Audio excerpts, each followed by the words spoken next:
जय हिंद. मी बहुजन विकास अभियानचा प्रमुख संजय कुमार. काल वायगाव पाटी येथे अत्यंत दुःखद घटना घडलेली आहे.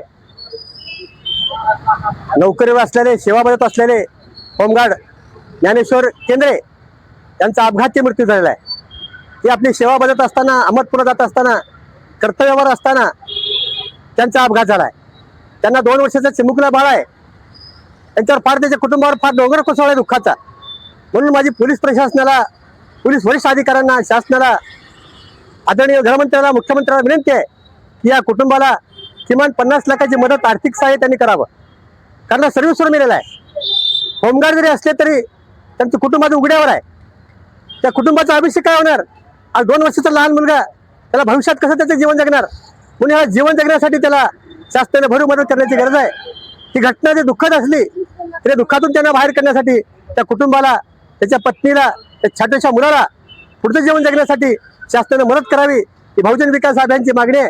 ही मदत जर जाहीर न झाली तर बहुजन विकास अभियान जिल्हा परिषद पंचायत समिती आचारसंहिता संपल्यानंतर भव्य असं आंदोलन करून शासनाला, पोलीस प्रशासनाला, महाराष्ट्राच्या आदरणीय मुख्यमंत्र्यांना जाहीर करण्याचे काम आम्ही करणार आहोत. जोपर्यंत त्या कुटुंबाला न्याय मिळणार नाही, तर केंद्र साहेबांना मरणोत्तर न्याय मिळणार नाही, तोपर्यंत आम्ही कदापि गप्प बसणार नाही, हे तुमच्या माध्यमातून सांगू इच्छितो. जय हिंद.